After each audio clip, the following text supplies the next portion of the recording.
Good afternoon, everyone. I'm glad everyone found a parking spot in this homecoming weekend, and you'll be staying to watch the parade from our terrace. But I'm Rachel Switzky. I'm the director for the Siebel Center for Design, and I'm thrilled to welcome you to our first session of our new Design Dialogues series.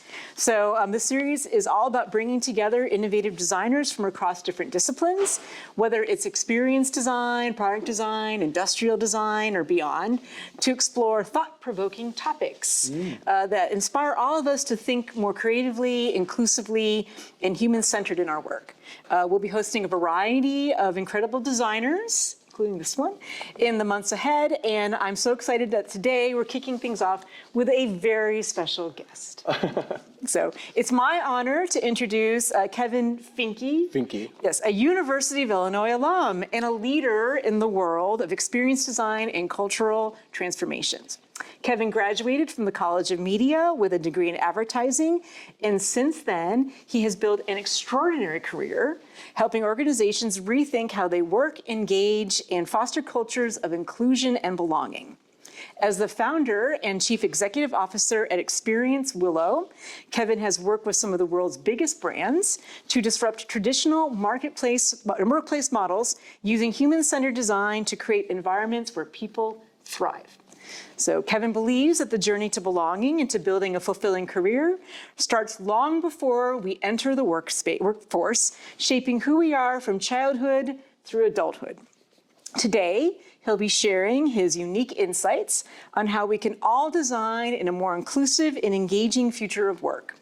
So I have a disclaimer, which is as we dive into today's session, I want to remind everyone that it's meant to be an interactive session. This is a design dialogue, not just a design talk at you. It's a prototype. Yes, it's a prototype. It's our first prototype. Yes, so that's true. Figuring it out. Yeah, so I'd say if you have any questions, we don't have to leave questions to the end. If you have questions now, you are not right now, but or if you have a question now, feel free to ask. But if you have questions throughout, feel free to raise your hand and we can dive down that question.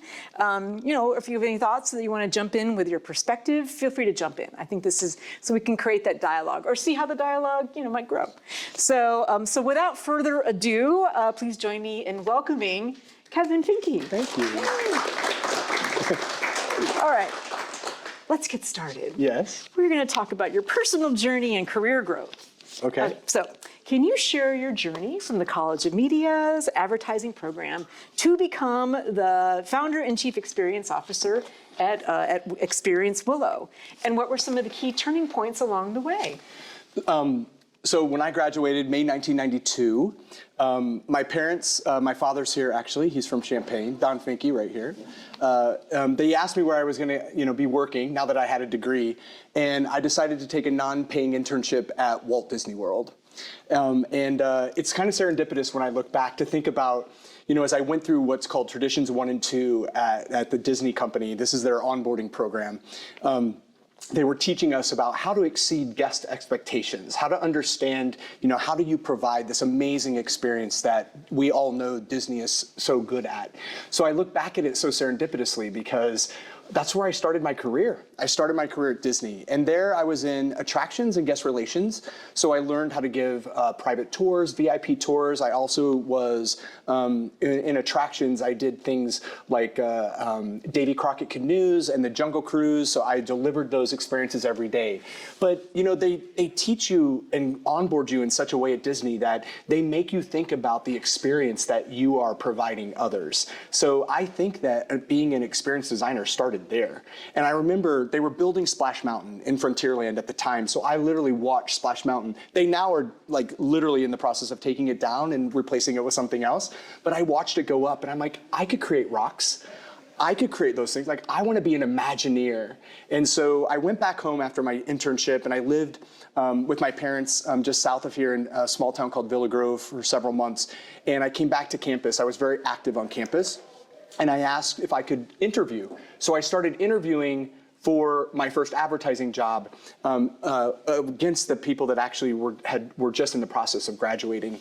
And I landed a job at BBDO, an advertising agency in Detroit, and I called on Daimler Chrysler. And when I started to call on Chrysler, I didn't want to be a traditional ad guy. I didn't want to sell like spots and dots or create TV commercials or any of that. That wasn't what's of interest for me. I come from a small town. Theater was really important to me. Being in theater was a really big part of my life. And so I became like, this idea with Disney, but then also even pre-Disney, this theatrical, like this real, like 3-dimensional world. And so when I got into marketing, I wanted to do that. So I quickly started to build a career for myself in being in experiential marketing. So we would partner brands like Chrysler, General Motors. Eventually, that work would lead me to Atlanta, Georgia, where I called on Coca-Cola for several years. And I was responsible for partnering them with really big brands like Walt Disney Company, Warner Brothers, NCAA, NFL, the Super Bowl, PGA Golf, the Olympic Summer and Winter Games, but we would build out their footprints a lot of times at these massive events that they would have. So my team was responsible in the early part of my career for building out the entire Coca-Cola presence in Sydney, Australia for the Sydney Games. Or in Salt Lake, we did everything in Salt Lake for that. So I was building these very 3-dimensional worlds, and that just continued until about 2002, I took my last job. As I was kind of going through my career, I started to notice that the big agencies were not where I thrived. Where I thrived were in these smaller, uber creative, entrepreneurial boutique firms. And I was still always doing the same work, and I was always calling on the same level of clients. But it was that last almost decade, I was helping to build one of the most successful multicultural marketing companies from 2000 to 2010. And we were responsible for connecting those big brands to the US Hispanic market. And it was where I started to fall in love with culture. In 2 ways. One, this particular agency had a perspective. We studied we founded what we called the American Latino Study. We wanted to understand what was it that Latinos, why were they coming here to the United States? What were they preserving of their cultures from what they bring from their countries of origin? What are they bringing? What do they hold on to? But also, how are they not assimilating, but how are they acculturating? How are they able to still live and thrive as Latinos here in the US, and what's the role that brands play in all of that? So I was studying them, and it was just interesting for me to kind of look at people culturally. Also, because we were building this company that became so successful, we had to care about our own internal culture. So it was my first time to really think about, like, how do you craft and cultivate a culture that attracts great talent, that keeps and retains great talent? In 2008, when the financial crisis happened, one of the first things companies will cut is marketing. And if you're marketing to brown and black people and LGBTQ people, it's actually cut before the mainstream budgets are. So we started hurting really badly. We started to lose talent. We started to lose our culture. I started to fall out of love with the work. And so I remember it very clearly. I was at Oscar Mayer. I was calling on Kraft, and I was in Wisconsin calling on them. I had just become a vegetarian. And I was calling on Oscar Mayer. We were selling more más salchichas, more hot dogs. We wanted to sell hot dogs to Hispanics. And I was in the meatpacking plant. And I went back to my CEO and I said, I can't have another meeting like that. And they're like, why? And I said, well, Oscar Mayer doesn't share my values. And he's like, what do you mean? And I said, I just don't believe in their products. I won't consume their products. Why would I give my creative talents and skills to companies that I don't believe in, that I wouldn't purchase myself? And he's like, well, that's revenue, and we don't care. Like, you need to call on those clients. And I said, okay, here's my 6-month resignation. And so I knew that I was leaving. I knew that I wanted to, likely when I got back into work, because I knew I wanted to take some time off, that I likely would start my own company. So I took 2 years off. And in 2012, I started Experience Willow. It was a very spiritual journey for me. At that time, I was trying to find myself. I was trying to identify my purpose in the world. I was really thinking very consciously about my values. I also was thinking about my strengths and the things I'm good at. And I was like, I know I can job craft. I can career craft. I've already been proving that I can actually craft a career. I don't have to listen to people that tell me, oh, you should do that. Like, for instance, when I left the mainstream, they were like, you're crazy. You're going to go to work at that agency and not call on, Coca-Cola for these mainstream brands. And I said, it just feels right. The people feel right. I think I need to do that. So I knew I could career craft. And so I said, I'm going to start a design company. I knew that I was an experienced designer. I don't think I had the language of human-centered design at the time. But when I started, actually someone who had worked with me at that last agency called me, and he had gone from being a partner with me in that agency to being the chief marketing officer within Fox International, and they were starting the first Spanish language network in their US called Mundo Fox. And I'm not bilingual, obviously I'm not Latino, but I thrived in that world, even not speaking the language. I just had lots of bilingual, bicultural people that were reporting into me and very passionate about what they do. And so I went into that, he called me and said, would you come and do what you were doing at TVP? Would you do it for us and help us launch this network? And so that pulled me out of retirement, and it allowed me to start Experience Willow with a great project. And very quickly, we made a name for ourselves, and we were competing against much larger companies, but we were starting to get more work. And one of the first companies that came to us after Fox was HBO. And HBO was getting ready to launch Cinemax in Latin America. And they said, hey, in 3 weeks, we're having our upfront. And if you don't know what an upfront is, that's when advertisers basically get all the people that buy media and everything, they get them and they have this big presentation, and they basically, come buy our, spots and dots. And they said, we have an upfront in 3 weeks, and Game of Thrones is going to be the property that we use to launch this network in Latin America. And could you do a Game of Thrones experience for 350 Latin American customers of ours? And we had 3 weeks. And I said, well, what do you envision? And they're like, we want to literally take them into the world of Game of Thrones. And so my team took it on, and in 3 weeks, we got to a castle. We built a village. We had a royal throne room. We got Jason Momoa on board. So yes, we got to work with Khal Drogo, which was really great in what we do. And we created and designed this amazing experience, which that year was the first year that there were ever the Global Experience Awards in the world. And we won the Experience of the Year. And so I knew that we were this small and mighty team competing against these really big companies, but I knew that we were onto something. So 2014 rolls around, and I am now starting to partner with a company called NCR, National Cash Register. They were founded 150 years ago in Dayton, Ohio. And at the time, Dayton, Ohio was a hotbed of innovation. This is where aviation started.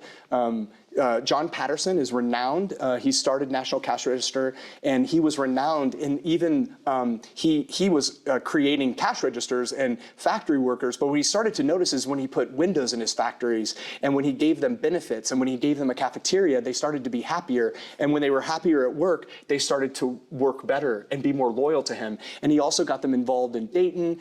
Dayton at the time had had a flood, and NCR came and saved the Dayton. So I was very really enthralled in their story. But when they came to me, they were like, we have the Super Bowl and Atlanta Falcons. I know this isn't your thing. Could you just help us do the consumer experiences around this? And we did that work. But in the process, I met a chief people officer, a chief HR, human resource officer, and she was in charge of basically running HR for this entire huge technology, what was becoming a technology company. And her name is Andrea, and she's still our client today at a different firm.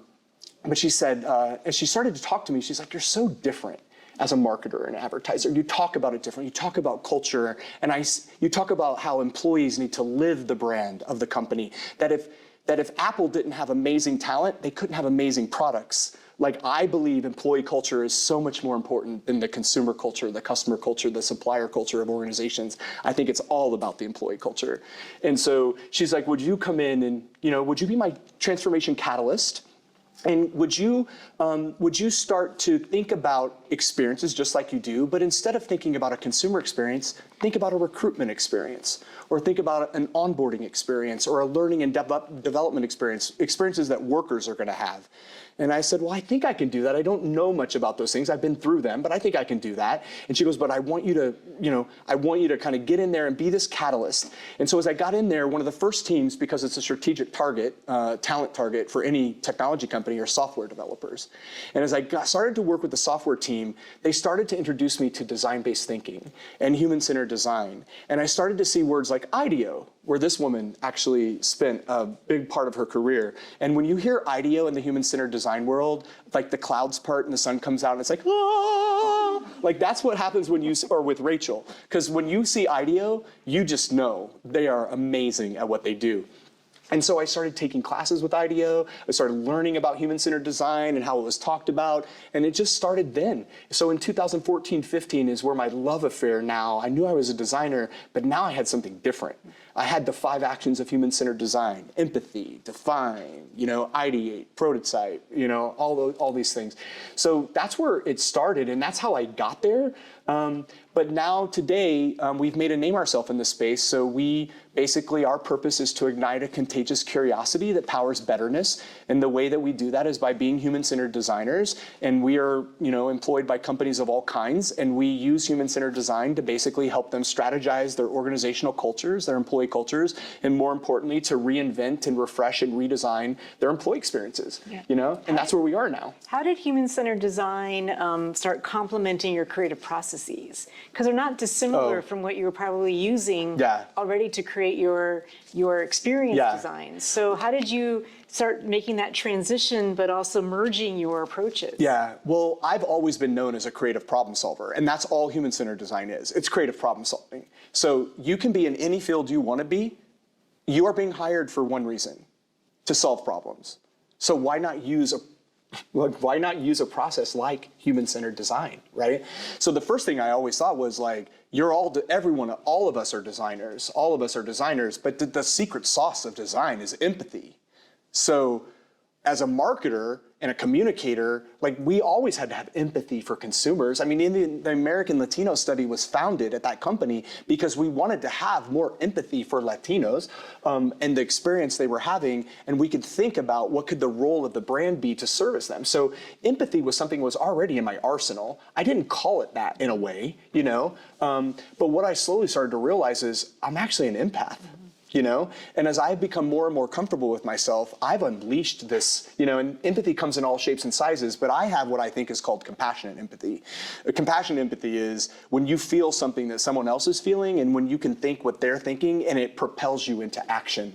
And so for workers, every day, for people that are, if you're a student, you're getting ready to go out into the workforce, it's not a great place out there.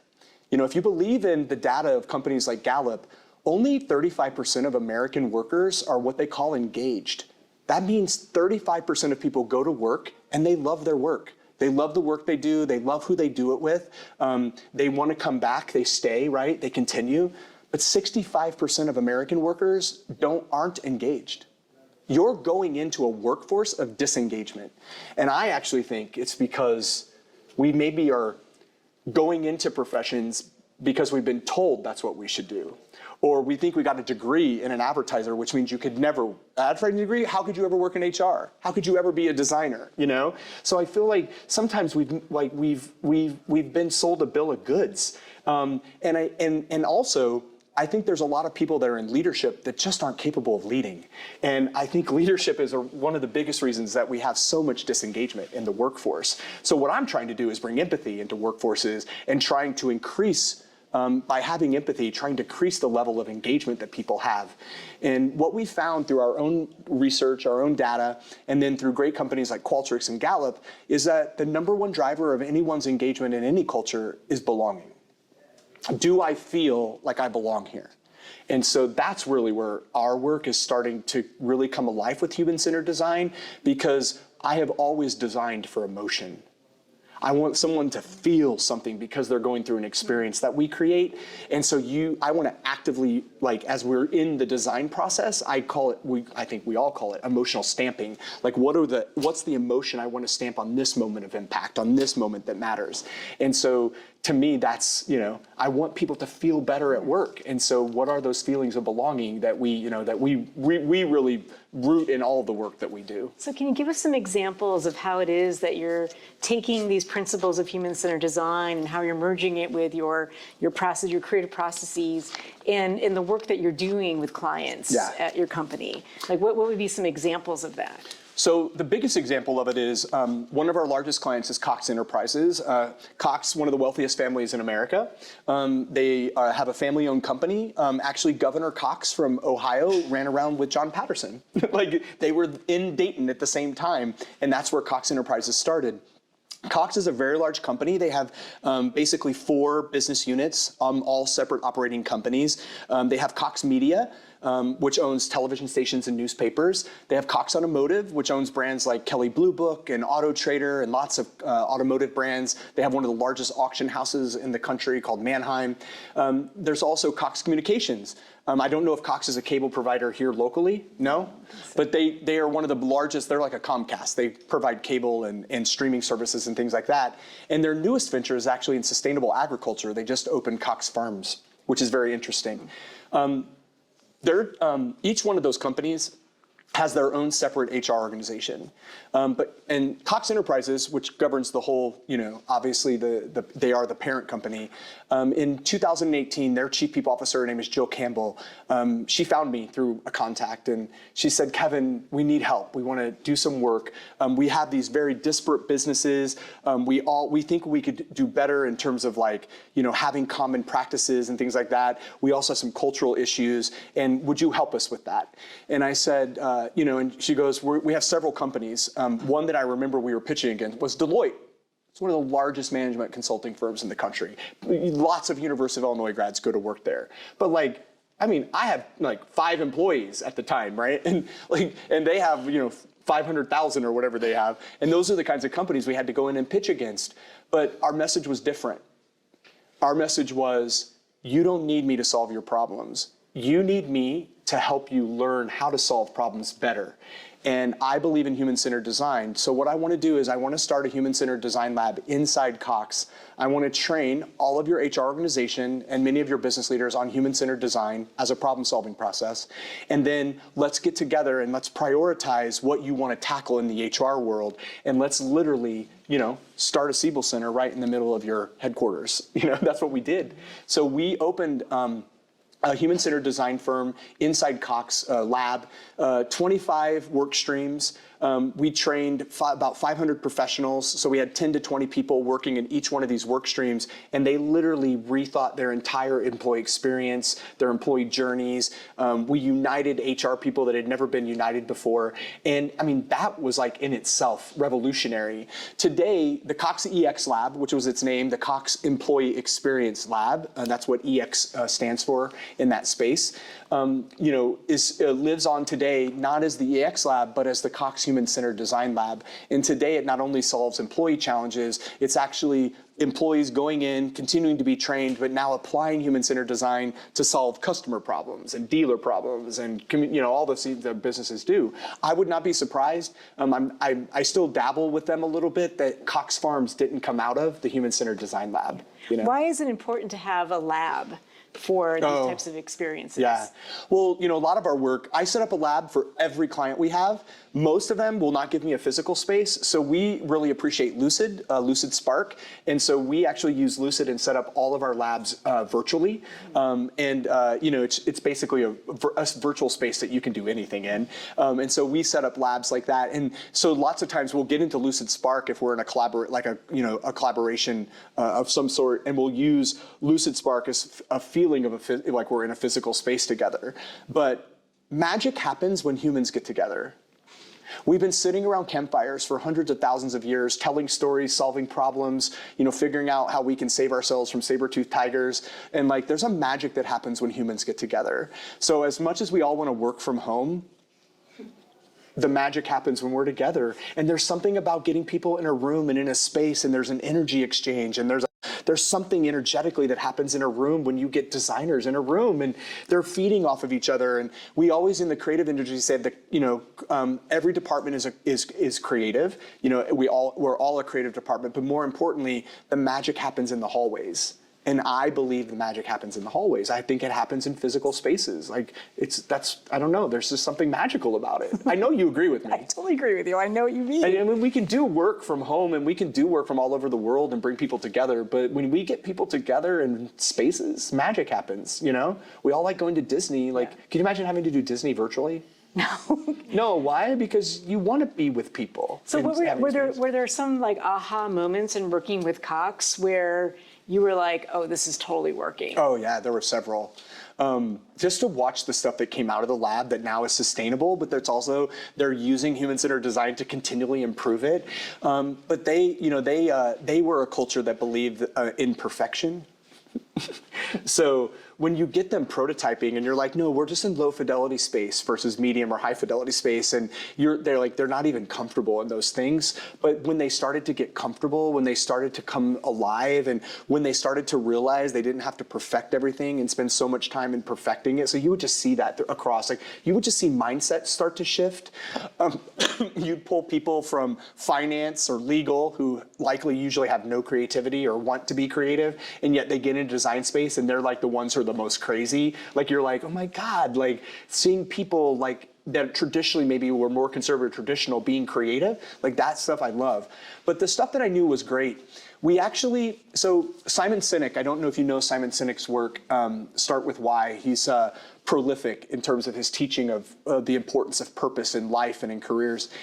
He actually partnered with Cox to identify their company purpose. They got a new CEO, Alex Taylor, about 7 years ago. It was actually right before we started the lab that he came on. He knew he had to leave a legacy behind, and so he wanted to do something different, and he felt purpose was a place he needed to start. So when they defined their purpose to empower people today to make a better, world for the next generation, when I came in, I'm all about helping people live their purpose. So I was like, well, how do you empower people? And if you ask that question, that word is used a lot, but they all have a different definition of what empowerment is or how it makes you feel. So we set out in the lab, we brought in 5,000 through quantitative and qualitative method. We brought in 5,000 workers and we studied empowerment and what empowers people. And what we ended up creating was the empowered people model. And it basically was, what are the behaviors that need to be present inside a culture in order for people to feel empowered? And now the empowered people model is the foundation of everything that they do. It's like they actually recruit for people. They look for people that want to feel empowered, and or people that already are empowered. They onboard for it. They onboard for these. They train and develop people for this. So like the empowered people model has literally changed everything that they do when it comes to the way they manage performance and the way they manage people. And that's one of the most. That work is, when I look at it, and we also, in that work, we partnered with an amazing company, the Neural Leadership Institute. So neuroscience now is finding its way into the workplace, and we're all studying the brain, because ultimately, what we're trying to do through efforts like diversity, equity, inclusion is to unlock the collective brain power of organizations. And, all of our brains don't work the same. And so we partnered with the Neural Leadership Institute, and they brought us in. So after we got what we felt was the model, they came in and they were like, now let's make this thing sticky, and let's use the right language to activate the brain so that people remember this model and people can understand it better. And that work, just working with them alone was like, was so cool, Really interesting. Yeah, but the empowered people model coming out of that, and I could name lots of other projects from them, but that was one that was revolutionary for their culture. So if we talk about making a more inclusive environment, was that connected into the Cox work, or is there another example that you could talk about? One of the things we learned about empowerment is that people have to feel included and involved, right? And we know from our own belonging work, that is a key feeling of belonging, the feeling of being involved, right? Inclusion for me is about behaviors. Like, humans have to include others. And so how you include others, that's very behavioral. So an empowered people model is a behavioral model. What we had to go out and do was identify the behaviors that drive empowerment in people. And so that's a behavioral model. And part of that was inclusion. But like, you can't have an inclusive environment if people don't behave in inclusive ways. If you don't invite people to meetings that should be there, or if you don't consider someone, and how they want to be included, then you can't be inclusive. Equity, on the other hand, is about systems and practices. So when we go in and we help companies try to become more inclusive and equitable, ultimately what we believe the outcome is belonging. So when you give people a culture where everyone is acting in ways that are inclusive and they are within systems that are promoting fairness for all, not just some, but they're equitable. When you have systems and practices and rituals and ceremonies, which all cultures have, by the way, not just work cultures, when those things feel fair and accessible and all those things, when inclusion meets equitable, you get belonging, right? You get the feelings of belonging. So it was embedded in that. But when anyone is asking us to think about inclusion for them, I make sure that from the CEO down, that they understand that we have to go on a behavioral journey. And the hardest thing for humans to do is to change their behaviors. So inclusion work is some of the hardest work that we do, because you literally have to change people's hearts and minds. Yeah. You know? Yeah. How long does that take? Oh my God, it's a journey. It's never, and people cycle in and cycle out, and so it's a constant journey to do that, you know? But what matters is leaders. And so every time you all are interviewing and you can get access to leaders, just look how they treat you. Just look how they treat you. Think about how you feel around them. Like, if you don't feel good around them, that is not your place. That is not your people. You know, and that to me is one of the core feelings of belonging. We have to feel good around the people we are. They have to make us feel good about, and our higher levels, our psychological need that we've learned in our work is self-worth. We not only need people that involve us and include us, but they also value, respect, and take care of us. When those two things come together, it's like the secret sauce for belonging, if that makes sense. It's not just about our psychological need for belonging, it's also our psychological need for self-worth. We all want to feel good about ourselves, that we matter, that we're seen, that we're heard. Yeah? Can you repeat what that, I guess, we'll say formula is for belonging? Because Yeah. I'm curious at least on this empowerment and belonging. Yeah. As Keep talking. this semester started book club. And my biggest fear is, one, enticing people. Everyone has the intention, Yeah. oh, reading, I don't do enough reading, I love to read. Yeah. The interest is there, but to get them excited and enticed to want to read is the tough, or to like actually come, and then progressing through as the books get tougher, and retention. Yeah. How do I create that sense of belonging for someone in a book club? Yeah.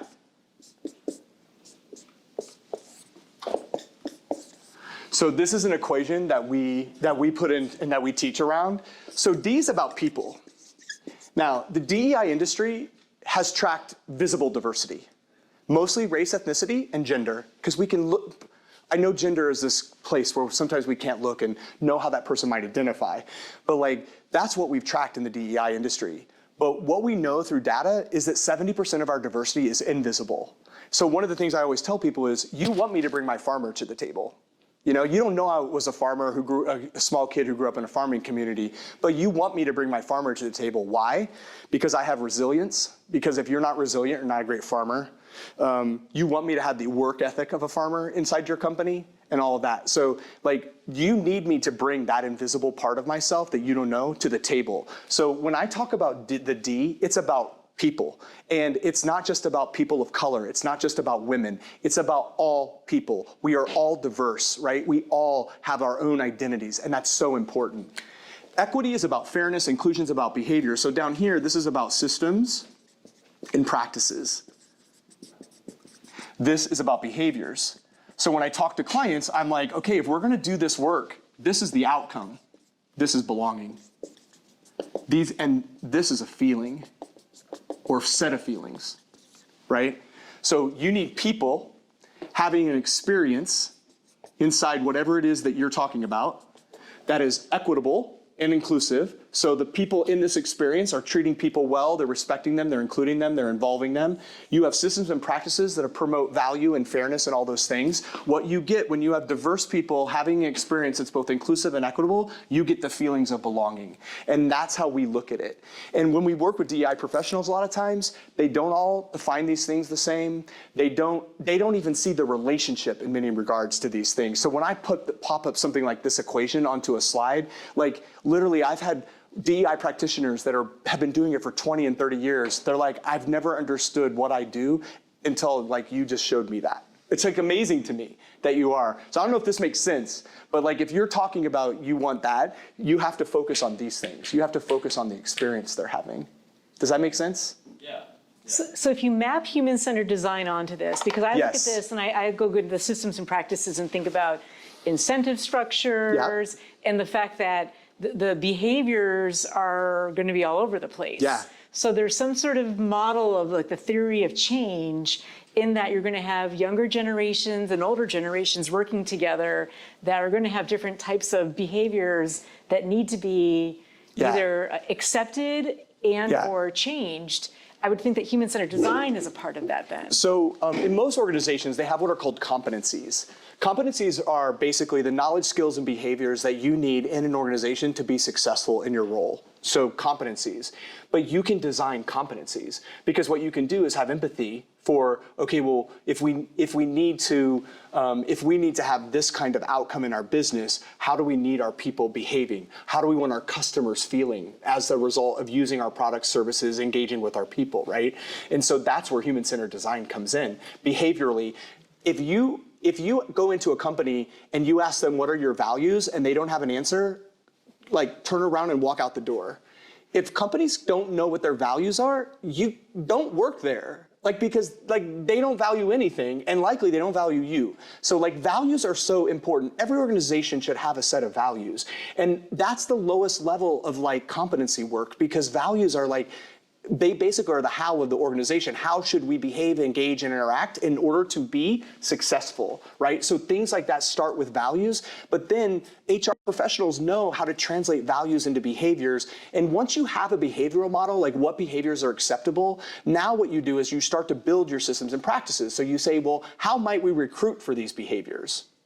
How might we onboard people to these behaviors? How might we hold them accountable in performance management to actually, act out on these behaviors? How might we exit them from the company if they continue to act in ways that are not on value or not, and are, in line with our competencies that we want to have? So these are the things when I go in and I get drawn into companies a lot. Many of them have under-resourced or underdeveloped HR teams. It's usually two things I have to start with. Leadership in general. They have leaders who lack training, development, understanding. They can't just do some basic things that leaders are supposed to do, but also they have a lack of accountability.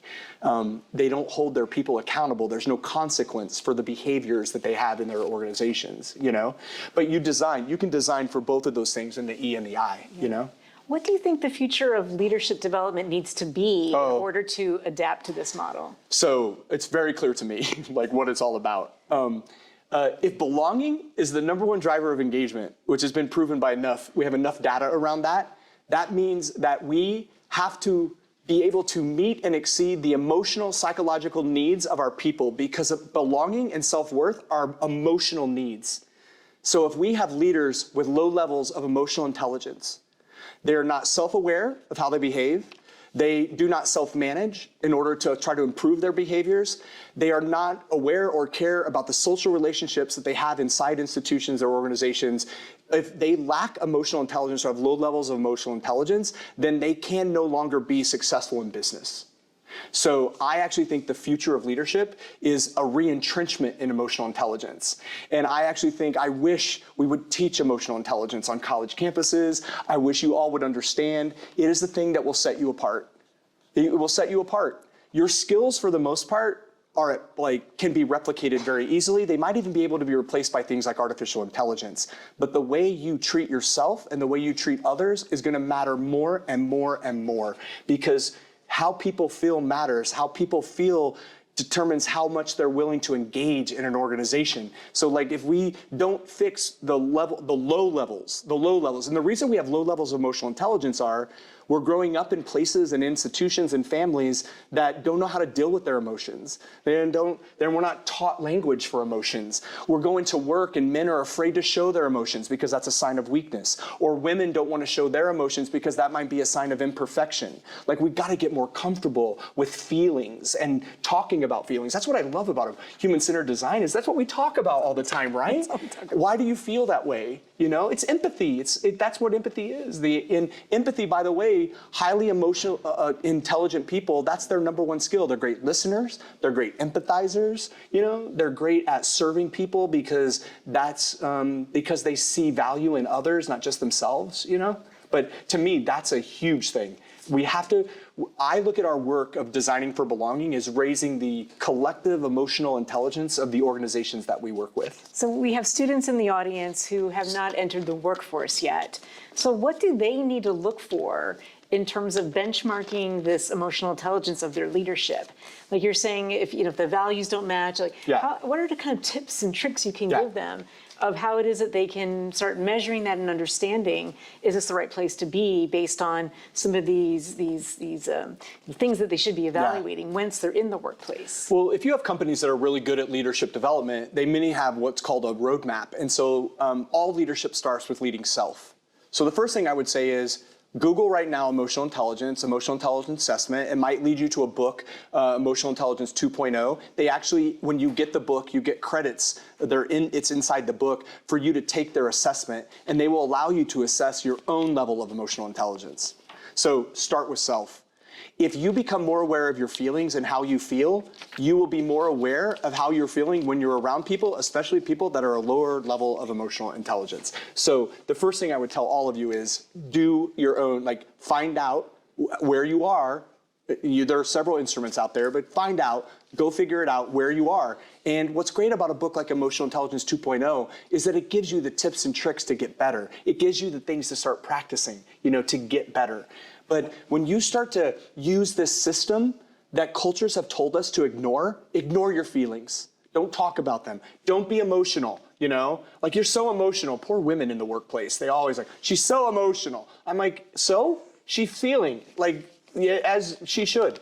But work on it yourself. When you start to change your own level of emotional intelligence, I might almost say you start to vibrate at a different level, you resonate differently, you start to see it in others when they have lower levels of emotional intelligence. So I think just by working on yourself, you start to then be able to understand, wow, that person was not being very empathetic, because you know yourself when you're not being that way. So that's where I think it starts, is with self. Just by knowing yourself better will help you know whether or not people are or not. But if they're not asking you about your thoughts, your feelings, if they're not considering you, if they're not respecting you, all of those things are very, very apparent to me, symptoms of people with lower levels of emotional intelligence. They just aren't able to be in relationships, deep, meaningful relationships with people, And have you seen major culture shifts in the organizations that you work in? Yeah, but it starts at the top. I'm so fortunate that I've set up the company in a way that I get to be hyper selective, and I also get to be like, you know what, you're not the client you said you were going to be. We're no longer working with you. Please don't go. Oh, sorry. But yeah, I start at the top. And so I start usually on a leadership journey to some level. I need to get to know the leaders of that company. If those leaders aren't willing to evolve, change, to think consciously about these things we've been talking about, then likely the culture will continue to suffer, So to me, yeah, it starts there though. And so, you have to work with them in a way that appeals to them. But I think once you get people feeling a little bit more psychologically safe or vulnerable, and they can be vulnerable, it's just how that happens in the design world, right? You want to create that safety in a space so we can unleash human creativity. Yeah. So how do you get people to open up then in these leadership positions? So can they be quite guarded and not wanting to change? Yeah, of course. Well, going after someone if they're in a group, you wouldn't ever do that. A lot of my work is one-on-one or small group. You want to do that, you have to think about what you're doing. I love data.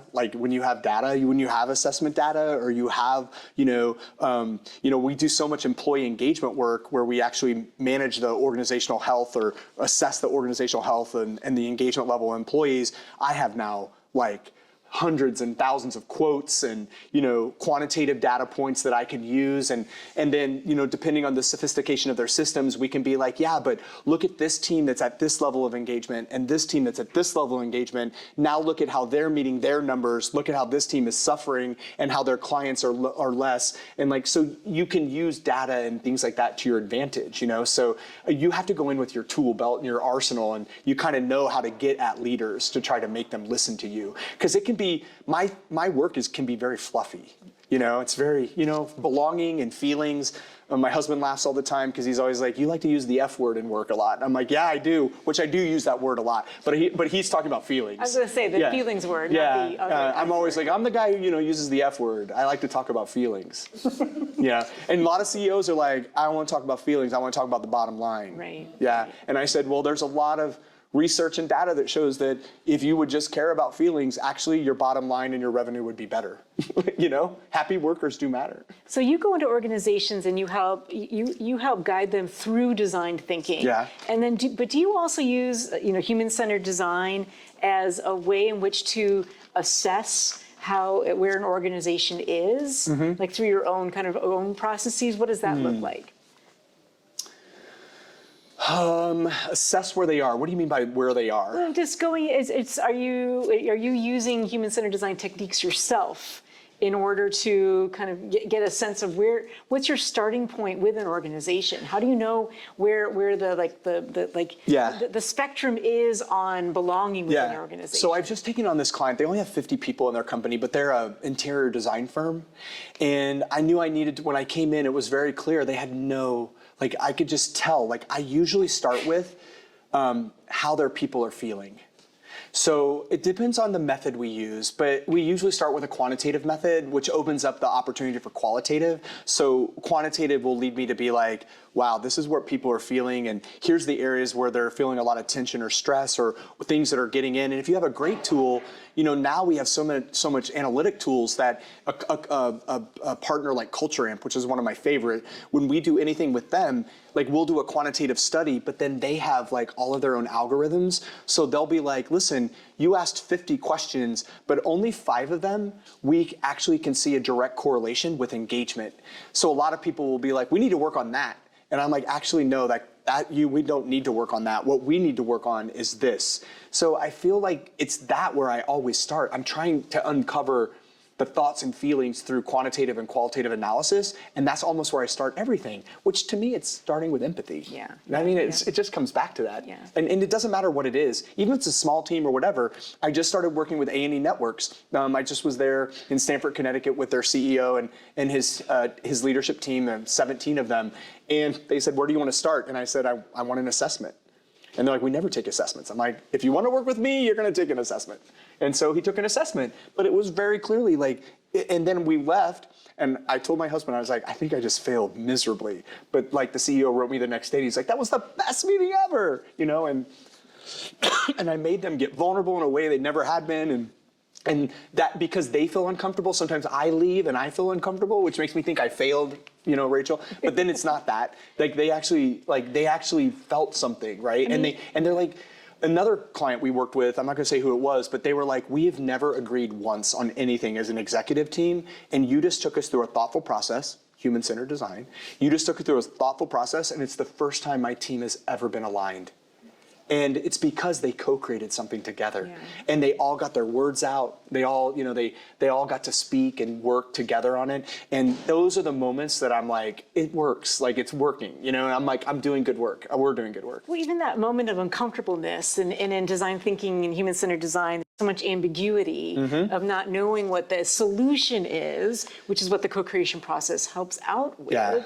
So, but being very comfortable in that, wading through ambiguity to get to the right solution, whatever that might be, is very challenging for people. I think it is. I think growing up gay in the Midwest in a small rural town helped me sort of be comfortable with ambiguity. Or at least know how to hide it. But I don't know. I feel like I've always been, my purpose is to ignite curiosity. There is no doubt in my mind. I have been curious since I was, Dad, when did I start being curious? You never were curious about the lawnmower, let me say. You never engaged. So, see, I refuse to do, I did do some things, but when he would say mow the grass, I would be like, I don't really want to mow the grass. I thought there was something wrong with his hands or he couldn't walk. No. But if you read my bio, it says, Kevin's that kid who never stopped asking why. And I was that kid. And I got in trouble a lot for asking why. Not as much probably with them, but I would be like, why are you teaching us this way? I would do it here. That did not get received well. I would be like, I did it in high school all the time. I would be like, I don't think you're teaching the lesson properly. No one's listening to you. And they're like, what do you mean? I have a teaching degree and I'm a teacher and you're a kid. And then I would be like, let me show you. And then I would teach, I'm like, just give me 5 minutes. And then I would teach something and people would be like, oh my God, I understand it.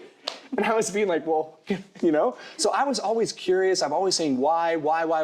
That was always me. And I love that we have the 5 whys in human design. It works so well. Yeah. Because if I kept asking why, I would eventually get the reason. You get to the root. Yeah, you just have to keep on asking. Yeah. You're just curious about things. I don't know. I feel like that curiosity.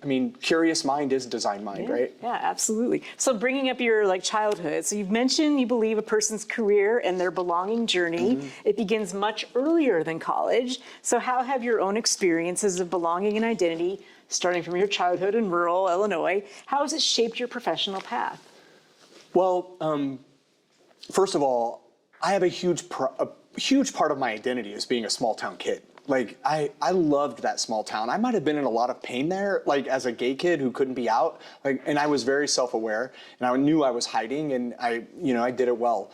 But like, that was painful. But like, the beauty of a small town environment and being part of a community, and KZ, Illinois, where I grew up, is so special. I always tell everyone every time, because you were so close to it, get in a car and drive to KZ, Illinois and go see big things in a small town. Like, it's a highly innovative, amazing place, and just how people took care of each other. I don't know, like, it just, I felt belonging there. I really did, I felt belonging. What I didn't feel as much was self-worth. I think I lacked an ability to feel like I mattered because I couldn't be myself. And so it was very early in I knew that I was made for something much bigger than KZ. And so, I ran track, I did really well running track, and I was offered some scholarships at other schools. I had an opportunity to walk on here, and I basically said, no, I don't want to be an athlete anymore. My brother was an athlete here. He was actually a football, basketball athlete, and I watched how much he put into athletics and couldn't do anything else. And I'm like, that's not the college experience I want. And so I really, I wanted to be here. I wanted to be an Illini, and I wanted to come here and have an Illini experience. And for me, that was, one in the classroom, but more importantly, I wanted to get involved in student organizations. I've always been a leader. I've always been a student leader. And so that was really important for me. So I found myself through student organizations like Student Alumni Association, which is now Student Alumni Ambassadors, and Alpha Tau Omega was my fraternity. And although that was kind of hard in the 80s, even being a gay kid, I was kind of bullied as an ATO. Sorry, Scott. Scott is here. He's the president of our board of trustees for Alpha Tau, where I also sit on the board. So even though I had maybe a somewhat negative experience, I'm still participating and engaging. But yeah, that's fine. But that led me to IFC, and so then I became like not just an interfraternal leader on campus, but then I became one nationally. I got sent to like leadership development things, and I was going and doing intensives in other places, and I was meeting students from all over the world. I was president of Mortar Board. I was on Senior 100. I was so involved here. Oh yeah, I was a homecoming king too. You were homecoming king? In 1991, yeah, I was. What? Yeah. Woo! I'm also the kid in high school who was like, I always talk about the HMWs, the How Might We's, which is a design method we use. And I remember fighting for homecoming king at our school because I was president of student body. And so I was like, why do we only have queens? Like, and as much as I wanted to be homecoming queen, I was like, I can't be homecoming queen. Like, I want to be homecoming king. And so, but they wouldn't change. And I was like, why can't we have a king and a queen? And so they finally, the year after I graduated, they finally did, got that. But that was me asking why. Why can't we do this? Why can't we have it this way, Until finally the principal was like, if I have you in my office one more time, they could never like send me home because I wasn't being rowdy or disruptive, but I was, questioning authority. Now, back to your question, what were you asking me about my childhood? It's just how has it shaped your professional path? Yeah. But I think you've answered it. I Yeah, mean, like that curious kid's always been there. And like, I was also known as an experience designer. I'm going to give you this example. This is the kind of student I was. So I knew that everyone, when we presented I had an amazing science teacher. She herself unlocked an amazing curiosity in me. And God rest her soul, Mrs. Brown. And she pushed me more academically even than the professors here did. Like, I felt like she challenged me more academically in high school even than I felt challenged here. And one of the things in one of her classes was botany-zo. So it's botany zoology. I started here, by the way, as a biochem double major, thinking I was going to be either a vet or a doctor. And that lasted about 2 weeks. And then I was like, I took this mass media class and it was advertising. I think I'm going to be an advertiser, which is weird. That is a pivot. So I fell out of love with science pretty quickly when I got to the university. But she was pushing me, and how I presented things. So I had to create an experience. Like, they were all going to do shoeboxes. That's not an experience. So I opened the encyclopedia, for those people who know what an encyclopedia is, and I looked at like how insect collections looked inside museums. I even had a chance to come to U of I and was here, I forget why I was here, I think it was a track meet or something I was running, and I went to a place where entomology, so I could find, and I was pulling out these drawers, and so I went to my dad and I was like, could you build me a case like a wooden case, and can we stain it and have a glass on it and do this whole thing? And then I'm gonna wear this costume. So I actually presented myself as an entomologist with like this world-renowned case, and that was my thing, my presentation. Everyone else had their Adidas shoeboxes that they put their insects in.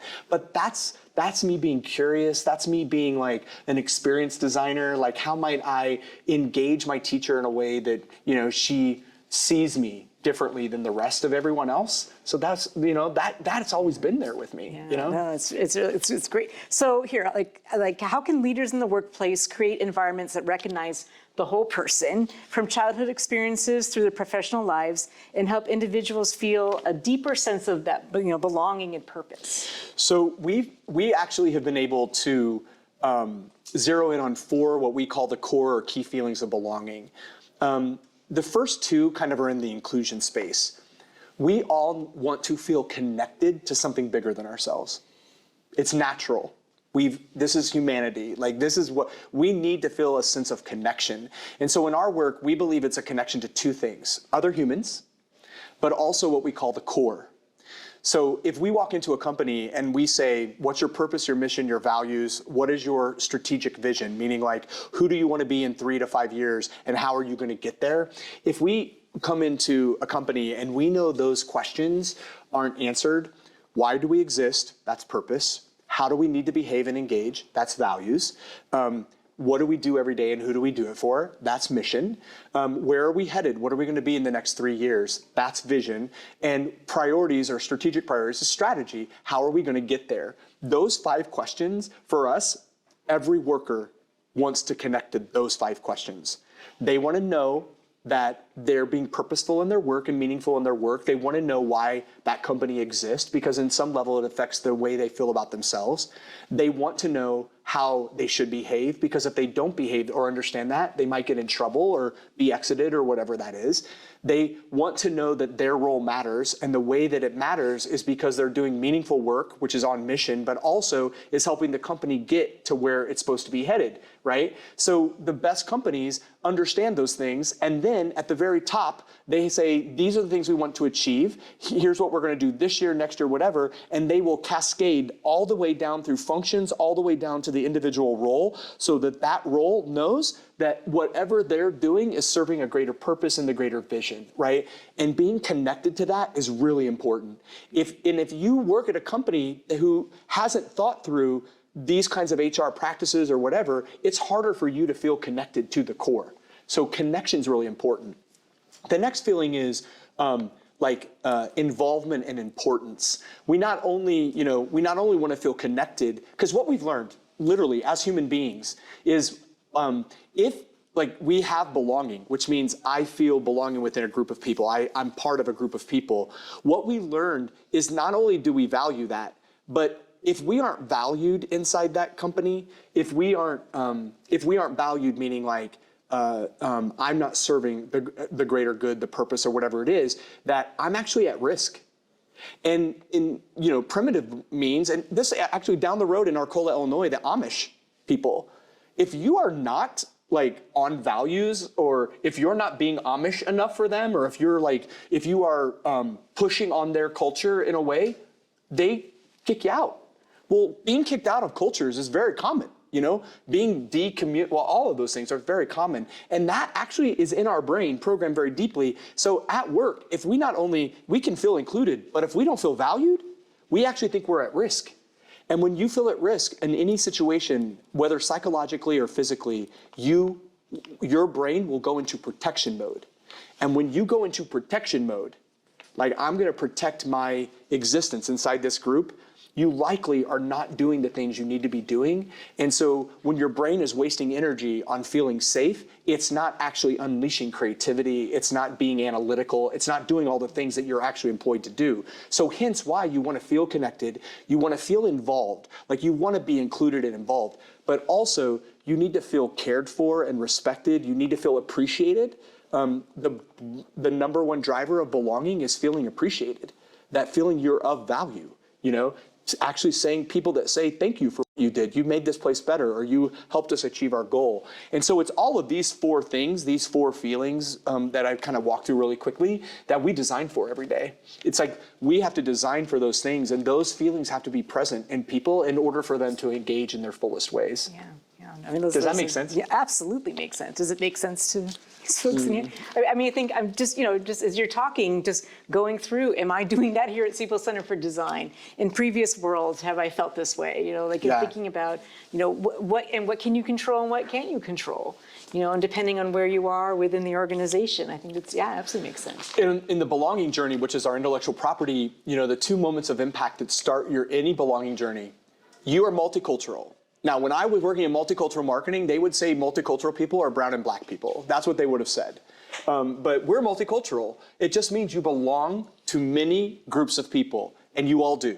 You belong to your families, your countries of origin, your regions, your states, your churches, your synagogues, your mosques. Those are all groups of people. And all groups of people, all cultures have the same things. They have a core story.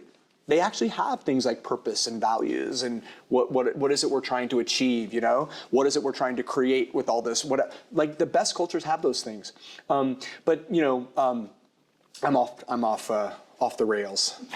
I was saying something and then I lost my train of thought again. I have a very easy one, and we can end with this please. one, I think, and then if there's more questions, we can answer them.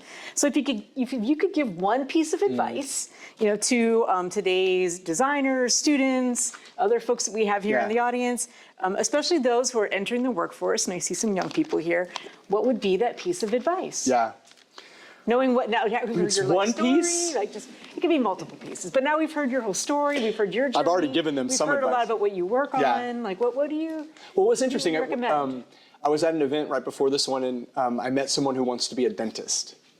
And she was so locked in this idea that she had to do dental work as her internship. And I was like, why are you so locked on that? Like, why do you think you have to go work in a dental office as an intern? Because, like, why is that? Because I don't know, is there a degree in dentistry? I don't know if that even is whatever that is. But what I said to her was, what does it take to run a successful dentist office, right? Those skills, that knowledge, those behaviors are present in other businesses besides dentistry. So yeah, like you ultimately need to learn how to clean teeth. And so if you had an internship where it helped you learn how to clean teeth, that would be great. But the fact of the matter is you have to run a successful business. You're gonna have to be a manager. You're gonna have to market your business. You're gonna have to do all those things. So the first thing I would say is broaden. Like in design, we call it flare, right? Like flare out. Think about like all the things you could learn, and maybe you'll apply that to dentistry or not, but like flare out. When I addressed the College of Media, they were like, what advertising associations should I join? And I remember saying to those students, well, actually, there's this thing called employer branding. Companies just don't brand and market and advertise themselves as consumer goods companies. They also, every day, are marketing themselves as an employer. And so employer branding, which is the space I work in every day, like employer branding is a big deal. They need lots of advertisers and communicators and marketers. So I told them, don't join the AAF, go join SHRM, the Society of HR Managers, and actually go into this business that needs people because it's underdeveloped, unlike the consumer marketing world. So I think like flare, like don't just like put yourself in your box, right? I think I proved through my own career journey that you can job craft and career craft because all you need is knowledge, skills, and behaviors. Now, and also, so that's like important for me, like to know that it's not just about your field of study. Like, yeah, your field of study is important, but maybe your work will not be in your field of study.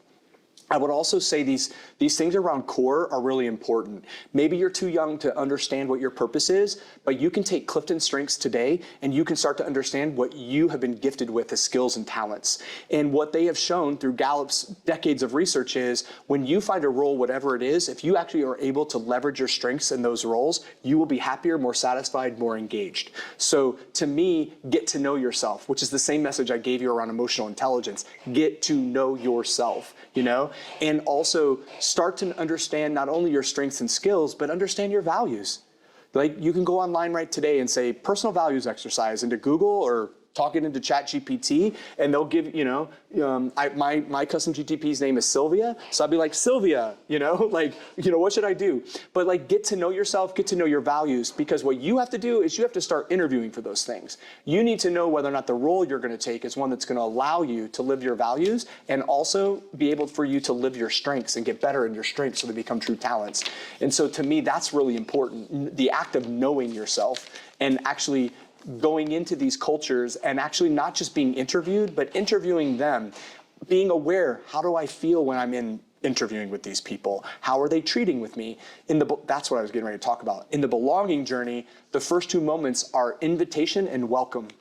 Did these people invite you? How did they invite you? Did you feel invited when you were, there? Did you feel welcomed? Like, we all know what it's like not to feel invited or welcomed. And those 2 moments of invitation are so important, because even in the world, when you walk into a space in a neighborhood or a city or wherever it is, you don't feel invited or welcome, what do? You hightail it out of there, right? Because your brain is like, I do not feel safe here. That's normally what happens. And your brain's doing the same thing at your workplace, right? If you need to hightail it out there if you don't feel invited and welcome. So I do have a bonus question just building on that, because you're talking about the invitation and the welcome. And in my human-centered design lens, I would call those moments that matter in your career journey. So, you going on that path, how would you suggest using human-centered design in order to shape your career path and professional development? And that's one element of using, the welcome, the invitation, like using human-centered design to kind of understand that and unpack that and see how it is that it's been designed for you, and is that satisfactory? Are there other elements of human-centered design processes or tools that you would recommend for students to use? Well, I'm trying to think. I've now embraced, I was a Virgo perfectionist to a T, and now as a human-centered designer, I accept imperfection. So I think we have to accept the imperfection in ourselves, and we have to realize that even at the age of 54, I'm still prototyping my career. I'm prototyping my career. I just wrote 35,000 words of a children's series, right? My husband is now illustrating the children's series. It's all about belonging and self-worth. And I'm like, I didn't think I was a writer. I didn't think I was a children's content creator. I know that puppet shows are coming. I know that children's belonging workshops are coming. I know that I want to do that in middle schools and elementary schools. I don't have an elementary school, but I know I'll be successful. So prototype, prototype, prototype. And I love this phrasing. Prototype as if you're right, test as if you're wrong.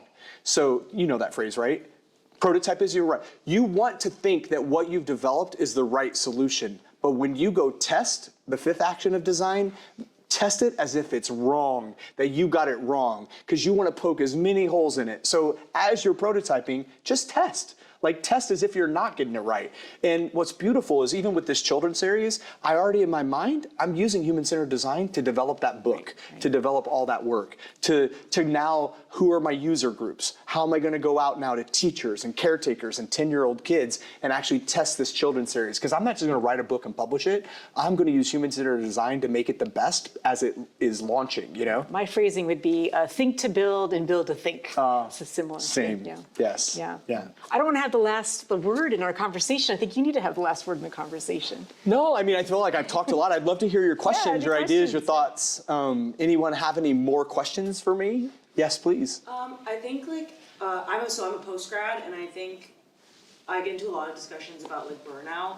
Yeah. I think it's really easy to fall into that, and I think when you're looking for any career in any field, there's always risk of burnout. So even in a field where you talk about empathy and your feelings, there's still a possibility for that. So how would you say you manage that, even whether it be in your own personal life or just generally? Yeah. Well, burnout is such a big topic, especially since the pandemic. I think companies are trying to think more intelligently and compassionately about their workers' well-being. I think it's such an important thing. But if you're recognizing, first of all, make sure you understand what burnout is, right? And what the feelings of burnout are, exhaustion and all the things that come with that. But if you're feeling that way, I would want to put my design hat on and be like, why am I feeling this way? Why am I burned out? I'd want to ask those 5 whys to get down to what's the root of my feelings, right? And likely it's because of bad management or or you feeling unsafe, so you actually are overworking in order to feel safe inside the company you're in, I would want to know like what's the root issue or cause of the burnout, and then you have to decide whether or not that's something that you actually working directly with your manager could address. So how might we make me feel less burned out, right? And if they're not willing, he, she, or they are not willing to have that conversation with you, it's time for you not to be burned out, but to get out. You know, I love the younger generation. Lots of the older generations that were like, I'm going to stay here forever. I worked at GM for 40 years. I love the younger generation as sort of like, I feel like they are kind of prototyping their careers, and they're putting up with less crap than other generations before them. Like, I kind of respect that in all of you, you know, like you're kind of changing like what success looks like in a career-based world, but go at it like, know what the feelings of burnout are, and if you're recognizing in yourself, likely because you have some high levels of emotional intelligence, like then say, is it something I can actually take care of here? And if you have a compassionate manager, if you have an empathetic manager, you should be able to do that, you know? And also a lot of companies are giving you resources. So take advantage of everything that you get. Like your benefit packages are usually chock full of benefits that never get used. So use like employee assistance programs. Who cares? Like because of HIPAA laws, no one can understand that your work doesn't have to know that you're at a therapist, but use it because they're paying for it. You know what I mean? It's part of your compensation. So leverage the crap out of everything that they give you as part of your total, what they call total rewards packages, you know? Yeah. Other questions? Yes. What would you say about entrepreneurship as sort of a way to sidestep the challenges of fitting into a culture and organization? Meaning like creating your own? Yeah. I don't think it's for everyone. I think some people are programmed for it naturally. You know, it's a mindset. It's a design. Entrepreneurial is a design mindset. It's a curious mindset. You know, it's not for everyone. But if you do, like, you can be entrepreneurial in any role, even if you're at a company. What I look for are companies that are, allow their people to be entrepreneurial. Usually those are companies that would embrace things like human-centered design because they understand that, how important their employees are. And if they allow their employees and empower them to actually think critically and to actually create in an entrepreneurial way, that's actually a really good positive for that culture. So I love companies. But if you feel like you have the mindset of an entrepreneur, but you're inside a culture that doesn't allow you to be entrepreneurial, curious, whatever those things are, get out, So whether you're starting it on your own, that's one thing, but I think we all want to be entrepreneurial in some way. So, even when you have a role, like you want to do that role maybe in your best way or in a way that's better. And to me, that is in its way sort of, entrepreneurial, if that makes sense, Yeah. Yes? You kind of mentioned how employees at these workplaces could be because of the culture, they could be in that kind of, they don't feel safe and they don't feel like they can really be all that they are. At a smaller level, we might be in leadership positions and we might want to be knowledgeable about the people working under us and the people we're working with, whether they are feeling safe. What do you recommend to leaders, or what would you recommend to us to make sure that we are aware and we are accountable for that? We are making sure that the people working with us are feeling safe and things like that. I think it has a lot to do with just one-on-one conversation. So make sure if you're a manager, there's something inside HR called spans and layers. So a lot of times we'll come in and, especially in manufacturing, we'll come in and there'll be one manager who has 30 people reporting to them. Now, imagine those 30 people, how much time could one manager spend with 30 people?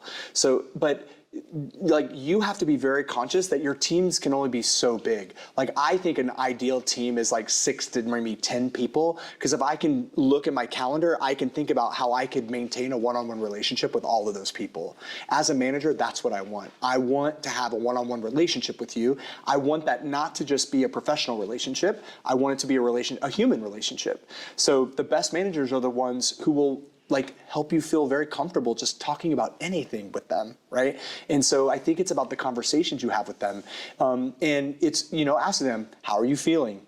What could I do for you? What's getting in your way? It's like those kinds of conversations. How can I help you? Is there anything, talking about their development? What are your aspirations? What are your goals? A lot of times bad managers, like if you get open about what your career aspirations are and they realize it's not on their team, like that's not a good, many managers will be like, well, I don't want you on my team then. But yet the best managers would be like, oh my God, let me help you, right? That's being a servant leader. Let me help you get there. I have connections, I have this. I can understand why you're that. Like, I appreciate that. Hopefully what you could do as a manager is make sure that person doesn't leave the company, especially if they're good talent, but maybe you could take them to another team, a department, a project, or things like that. So it has a lot to do with social relationship, which is high levels of, people that have high levels of emotional intelligence are really great at having those kinds of conversations and relating to people,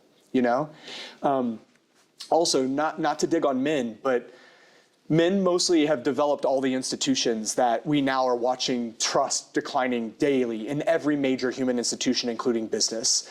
And when you look at strengths of men as managers and women as managers, and you just look at strengths in general, if you look at Gallup, empathy actually is a top 5 strength of women globally. It is not of men. So I also am an advocate and an ally of all women in business. And I'm trying in my work to get more women promoted, to get more women on leadership teams. I'm a voice for that. I just feel like you're able to nurture in a way that men aren't. And I'm sorry, but like men, we've built the institutions for the most part that have created 35% engagement. And it's time for us to realize that women and non-binary people can also be managers, So like embrace that, you likely are much likely be able to do that as a female. So make sure my most closest mentors, coaches, allies are all women. They're all women, And many times I feel like I'm professing feminine principles in the work that I do. A lot, and it makes men nervous.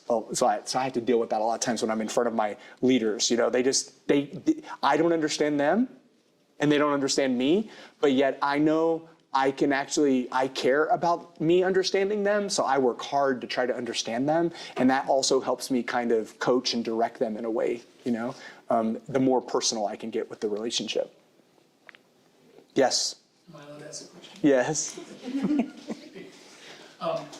Because I know they have a special place in your heart, I think it might be interesting for you to share the differences, the nuances, the similarities in the experience and belonging, or the design and belonging work that we do between organizations that mainly hire salaried or desk workers and organizations that mainly hire hourly employees. Yeah.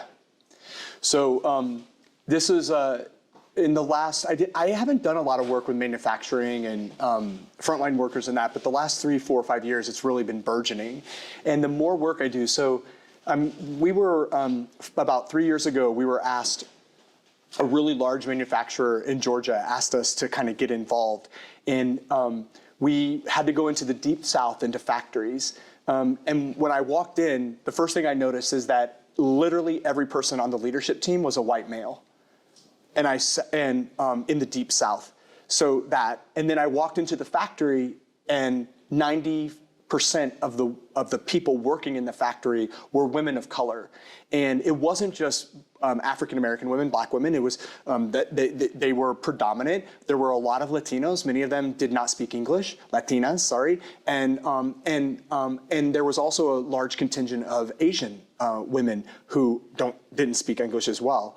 And I had to do some really serious empathy work. And so they had horrible quantitative data. Like, I was looking through it, I'm like, just to look at it, it's funny, when you look at employee engagement data, they color the data, and normally where there's problems, the data's red.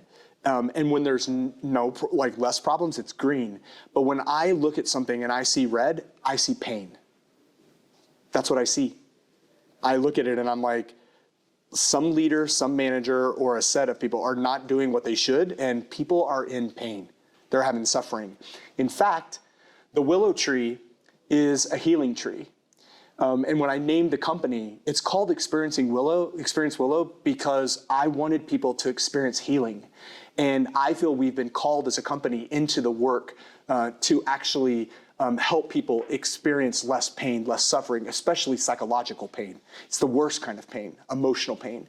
And so this name, Experience Willow, isn't like, if you wanted to know what it means, that's what it means. It means to experience less pain. Actually, aspirin, a key ingredient in aspirin is actually in the willow tree. So as we went into this company, I had to do some really deeply rooted empathy. And so I sat with African-American women. And when they see me, they saw the guy of the management team, right? They see, you know, a well-dressed white guy coming in. And I don't know what it is. I think it's where I started to realize in this work was my people are farmers. My people are truck drivers. My people are restaurant workers. My people are factory workers. My grandmother, my aunts, they were factory workers. These are my people. My people are hourly workers. My brother and I were one of the only two, I think, of the children on both sides of our family to actually go to college and get a college education. Most people are hourly workers. So I don't know if it's because they're my people that I felt something, but I started even to see my similarity in them, like with these women of color. But as we had these empathy groups, you know, I was really stressed. I was like, how are they gonna relate to me? And my husband was in the rooms and he's like, just think they're your Uncle Raj. So Uncle Raj he's no longer with us, but he's just as rural as you come. And sometimes when you talk to him, you have to talk to him differently than I'm used to talking to people. And so I started talking just normal. Like I left all the corporateness behind and all that kind of stuff. And I just started normal to people and trying to create a safe environment. And women were crying and they would come up to me and they said, I've never trusted a white man in my life, but I trust you for some strange reason. And I feel like I've gotten this off my chest. Like I feel like you've made me, like I feel better just being around you and whatever. And it was that I was like, I gotta help these people. Because in many respects, corporate America has forgotten about our frontline workers. They see them as dispensable. They don't see them as important. In this particular company, this is one thing that irritated the crap out of me, is we walked in and they had a decent break room, but they had screens in their break room. But on their screens, they were promoting the corporate benefits of like headquarters. So like, take your Peloton class. Like, go to the spa on us. And here are these people in the deep south in this factory, by the way, working in unair conditioned facilities, 120 degrees in the factory. And I was so mad. I was like, how am I gonna stay calm when I deliver this feedback? And I did, but I started telling them, and then I could tell they weren't listening. And I remember this one woman, and so not to get too graphic, but she's like, they took away this piece of machinery that used to help us move these things. And when they did that, I now have to do it manually, and it weighs like 500 pounds. And I can't get my frontline supervisor or my manager to realize that, one, it's hard to do that, but when it's my time of the month, it's really hard to do that. And like, they don't even know what pain is. And then there was this woman talking about like how her body's broken, and other women started chiming in, and I was so fired up. So fired up. I'm like, how can this be happening in everyday businesses, you know? And so, I don't know, like it unleashed a compassionate empathy in me at some level. So now I seek them out. I'm looking for like, where can I help the next hourly worker? How can I help, you know, truck drivers have a better experience? How, you know, when I'm at cops, as much as they want me to work on their corporate culture, I'm like, can we talk about the guys who go out and actually lay cable for you? Mm-hmm. Like, I want to talk about their experience, because if they didn't lay that cable, you would not be getting your bonus. So like, let's make their experience better. Let's give them a sense of belonging, you know? Let's help them feel safe with what they do. And so, you know, this is how you find purpose and meaning in your work, you know, and how I use human-centered design to try to make it better. Because now I come back, and so I bring all of those white guys into a lab, literally, and I'm like, here's what we uncovered, here's our empathy, here's who needs what and why do they need it. We define the problems. Now we start to ideate. So now I have these guys who would never do it. Like, I'm having them ideating and brainstorming and thinking, and they're like, I never thought about their experience in that way. I'm like, because you work in the air-conditioned office in the same plant that they're working 120 degrees, you know? It's crazy out there. It's crazy. They should But switch jobs. what do you mean? They should work in the plant and the. Well, I believe that's a really good practice, actually. When I started working when I was doing marketing, anyone who works at places like Home Depot or Wendy's, you got to go flip burgers for like 2 weeks. You got to go work in a store for 2 weeks. I think you should do that, especially if you're in management. Yeah, it helps you build empathy. And the Japanese do that. Say again? The Japanese do that. Yeah, go and, Managers work in the factories. I work, yeah. Yes, please. I would love a book recommendation. Be anything. Anything? First second. Second's a good one. What do you want the outcome? Like, what do you want to read the book for? Why? Ooh, let's go with, okay, side tangent, let's go anti-specialization. Specialization, cool, Buckminster Fuller, maybe not huge on that one. So it could be literally anything. I study industrial design, so I have plenty of design books. So I kind of like stepping outside that realm, whether it be philosophy, computer science, any other subject. Only- To be more holistic. The name that's in my head, so I feel like the universe wants me to tell you about her work, but That's it. if you've never read any of Brene Brown's work, Brene Brown is at the University of Houston. She has one of the most popular TED Talks, or actually TED Talks of all time. She actually also has a couple of Netflix specials, but she has studied shame and vulnerability, and she's trying to talk about, but she has great books teaching about leadership and how to lead your life and how to be daring and courageous and things like that. And I just think all of her books, Dare to Lead, Braving the Wilderness. Braving the Wilderness is an amazing book. It's one of her most recent ones. So those books will be ones that I would say go, just like, it will help unleash something in you, because most of the people that read her work, it unleashes something. Watch her TED Talk. I was going to say, I think she's better, like, don't read the book, but listen to the book. Or watch her, because I think that I think the way she expresses her thoughts are they're. I'm going to give you one more, only because I don't know why she just came to me. You probably even know her very well, but Kim Scott's work around radical candor. Kim Scott's great. So we do not know how to talk about people to each other. This is why our country is broken, because people from different cultures don't get each other, and we can't talk to each other. We can't see each other as humans. Like, we have to learn how to sit around campfires again and look each other in the eye and talk with each other. So read her book on radical candor. It gives you a frame to understand how you talk with each other, especially if you need to challenge someone, how you can challenge someone but still care for them very deeply while you do it. So that book is also, I think, revolutionary. And I think to take those kinds of skills that she teaches into work would be really important. Radical candor. Thank you. Yeah, she's good. Yeah. Yes, please.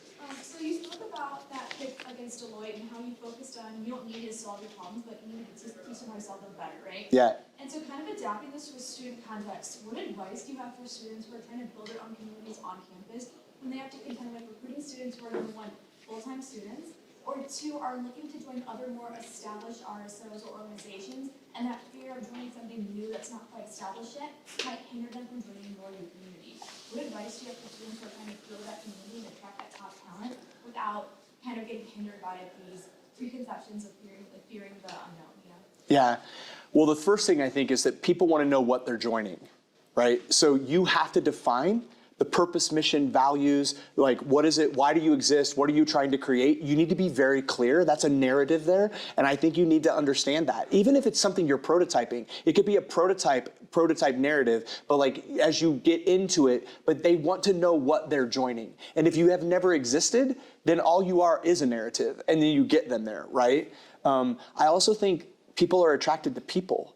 So how do you present yourself? Not only in what you want the group to be, but how are you presenting yourself? Are you open? Are you being compassionate? Are you being empathetic? I think how you present yourself, that will also, because people are going to want to connect to that. As for how you compete, I think you have to, it feels like marketing to me. I feel I don't know what you're thinking. I always say, you got to throw a better party. You know, like to get people to She's so real. Like I'm sitting here like, you got to throw a better party. Oh, well, not literally. I mean, maybe literally for the student perspective, but like you just have to make an experience that people want to be a part of. Yeah. And the marketing then comes from that. But Yeah. I think that you need to be kind of like authentic to who you are and what it is that why Yeah. people want to be a part of it. I feel like people rally around a cause. So I'm like, what are you trying to make better, right? And then how are you going to co-create that betterness with them? How can you get them enrolled into it and then say, I can't do this without you? You know, like this is what we stand for. This is what we're trying to achieve. What are your ideas for doing this? Like trying to, empowering people in that way. That to me would be also, people want to rally around a cause. And some of these causes you see, social causes, I remember like, what was that Wall Street cause? Where they took over Occupy yeah, Wall Street. And everyone's like, I don't understand what they're doing. And like it just like fizzled out, Like that to me was like they needed a narrative. They needed some, they needed some of the things we're talking about. They needed to throw a better party than tents in Wall Street, or whatever. I mean, from a design thinking perspective, do like understand who your competitors are and what are their weaknesses. Like what do they provide that's good, but what are potentially the gaps, and how do you then turn those into opportunities for you to then design your offering around? Yeah. What is your value proposition? Like employee value proposition. Like I literally just sat with a woman who is a leader in the University of Illinois HR. Whatever it's called, function. And she's like, we're finally talking about our employee value proposition. And I was challenging her on some different things. But see, that's an example of an organization saying, why should they choose me? Why should I be an employer of choice? So what is your value proposition? And one of the best ways to develop yours is to understand whatever everyone else's are so that you can find what's your niche, your unique, what makes your value proposition better than theirs. Right, throwing or a better more party. appropriate. Throwing a better party, exactly. Did you ever, someone over here, hand up, questions? Yes. This is like a kind of really meta question, but like, Oh my God. I still don't understand it 100%. Like I know your generation loves to use that term. It's so meta. I still don't get it 100%. Do you get it? Like how do you think, what do you think it is? What do you think it is? I guess I'm saying abstract. I think I'm saying Okay. abstract. Okay. So, I mean, you talk about like your, like, I forget the term, something compassion, or Compassionate empathy. Yeah. Kind of like how you've realized that where you have that passion is like in helping people, and like you realize that through like your company and so forth. Like I feel like that's something that like no matter what I want to do, that needs to be the end result. Like that's how I will feel fulfilled. But then there's like all of these like systematic and like institutional like barriers to that. And I think it is possible to break those down, but you need to like, I don't know, believe in yourself is the right way, or like, is it just your experiences that lead you to believe like these are challenges I can conquer, or is there like other things that like propel you to feel like you can solve those problems? Yeah.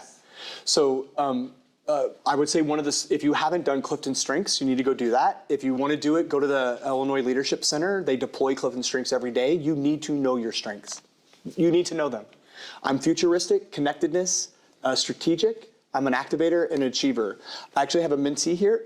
Have you done strengths yet, Reese? No. It's the first thing we're going to do. You need to know your strengths. So I'm going to get you connected with the Illinois Leadership Center. But I'm an activator. I'm also from a small town who came to a really big school. And I remember being here like I felt like I couldn't do what the big schools could do. I remember playing in the state championship in junior high in basketball against Quincy. Nothing against people from Quincy, but we came out. We were from a small town, and we didn't have money for uniforms. Well, we had tops and bottoms. What we didn't have were like warm-ups, and so our mothers got together and they purchased fabric and they hand sewed all of our. I'm getting ready. I'm tearing up. Sweet. I'm tearing up. So anyway, they made our uniforms, but when we went out, all the people from Quincy and on that team laughed at us. I grew up an underdog. I will always be an underdog. And there's something about, I don't know what it is. When I went through that period of introspection and I was trying to figure myself out, one of the things I did is I started interviewing teachers, coaches, family members. Like I was like, how do you remember me? What do you like about me? What don't you like about me? I mean, that's a level of vulnerability. And it might sound crazy. I did things like I went to LinkedIn and I looked at all my recommendations and I took all that data, which today I'd put into ChatGPT, but then I just made a word cloud. And I was like, I want to see how people talk about me. But in that act of introspection, I looked at all of my report cards. And my kindergarten teacher, Mrs. Todd, had written, Kevin has a compassion beyond his years. I was 5 years old. And when I asked my mom what she meant by that, she was like, well, Kevin, I remember talking with Mrs. Todd, and she would always be like, I don't know what it is about Kevin, but when he's a class leader already at 5. He's a class leader. He's always one that I can count on to do whatever. But when we go to pick teams or pick groups, all the other kids will pick their friends. Kevin picks all the kids, and she would not have used this word, that are marginalized. He picks the people of color. He picks the poor kids. He picks the kids that don't. And I don't know if that's because I thought I was one of them as an outsider. I don't know if that's what it was, or I don't know if it's I just wanted them to be picked. I don't even. I was 5. I was 5. Our purpose reveals itself not when we're 21 and we're graduating from college. Your purpose revealed itself so early to you. It's like, I believe we're born with a purpose, right? So I just think that down deep, I'm just living the story I was meant to be living. And I was the disruptor that I am today, which makes a lot of people nervous in the work that I do, the underdog, the you can't tell me what I can't do, the activator in me that says I can get anything done, or the achiever in me, I'm going to achieve. If you tell me I can't do something, I'm going to do it, I don't know. It just comes from that. Does that make sense? Yeah, I think so. Definitely. Yeah, but there's something about getting in touch with yourself that is going to make you the best professional you could ever be. The best adult, the best human you could ever be. Your strengths, the research that Gallup does is that these are things we're born with. It's whether or not we practice them. So Malcolm Gladwell will say, put in your 10,000 hours. When you put in your 10,000 hours, whether you agree with this or not, I've put in my 10,000 hours. I'm a pretty good designer now, right? Yeah. I think so. But I think if you put in your 10,000 hours, you can do anything. But what you really should be doing is trying to, I think, be more of who you were already born to be, if that makes sense. I get driven a lot by the why and the how, not as much by the what, as you can tell, because I job craft and career craft. Yes, Dad. The trait of not being beat. Yes. Showed up in your track career. Oh. Remember the one at Cumberland where you yeah. 220 yards behind? So I was a sprinter, and I should have been a sprinter here, but that's a whole nother story. But I gave that all up, as I told you before. But there was a kid who was very competitive with me, and he was a good distance runner. I was a sprinter becoming an 800-meter runner, but I would only run the 800-meter every now and then. But every time I ran it against him, he could be 200 meters ahead of me, and I would catch him and pass him in probably the last 50. And I would not be beat. And that is my life. I just know. And sometimes I'm a procrastinator, and I think sometimes it's because I don't know if it's a chemical fix I get on it, but in the way, I sort of procrastinated in races at some time. I'll be maybe, because I knew how far he could get ahead before I had to beat him. So, but that's just me being me. I don't know. But I am an underdog, for sure. Any other questions? Yes. I feel like maybe this is an easy one. So DEI, you're talking about how Yeah. people are you just realized what it was when you're explaining it. And where I'm at right now, I feel like we have the D and the E, but the I is a little harder. So I don't know if you could just maybe share some resources on how to dig into that. Into the inclusion space? Yeah. Can I ask you what you do?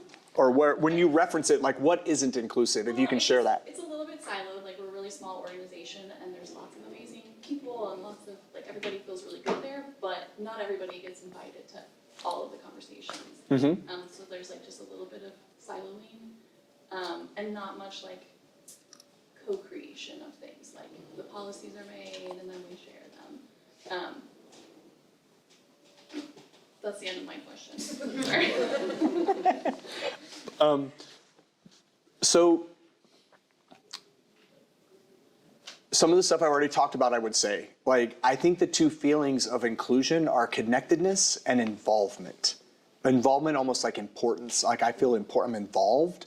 So in those, like, you have to think about what are the behaviors that help people feel connected and what are the behaviors that help people feel involved. So but when, at work, a lot of times we need clarity. We need to understand why a department exists, why roles exist. We need to understand the value they serve. Like, those things are really, really important. If we all understand that, then we know when to involve those people and when not to, So at some level, it's getting clear. I don't know if that helps you at all, but like when you have clarity around like what roles are, like that automatically sort of helps to power inclusion, because then well, I can't do that without them. So that makes you invite them to the meeting, or it makes you, even if they weren't at the meeting, go to them and say, hey, I know you weren't at the meeting. This is what we came up with, thoughts about this, involving them even post-meeting or things like that. The connected piece is, how are you socializing? If I see one more employee engagement survey that is people that work remotely asking to be more socially connected to their peers, so y'all want to work from home and y'all want to work from wherever, but in the end, what you put down in employee engagement surveys is actually, I want to feel more connected to my team. And actually the virtual games and all that stuff that happened in the pandemic didn't make me feel very connected. What people were longing for is, I want to go out, I want to have a drink, I want to go to dinner, I want to go team build, I want to do that. People are craving it. So that kind of social connection is really important for inclusion, because it's an easy way for you to make sure everyone's involved, and you can start to build community, community. Where if you think about what community is, everyone has a role. Everyone has a purpose. They're fulfilling they're able to fulfill and make the place better, fulfill a need. And then there's that idea of connection to core. Like, is this group clear? Do you know who you are? And being connected to that is inclusion. It is powering inclusion, being connected to core. It's very related to that. Thank you so much for joining us, Kevin. It was wonderful. Yeah, thank you. awesome. To kick off our series. Awesome. Enjoy the parade. Enjoy the rest of homecoming, and have a great school year. Thank you.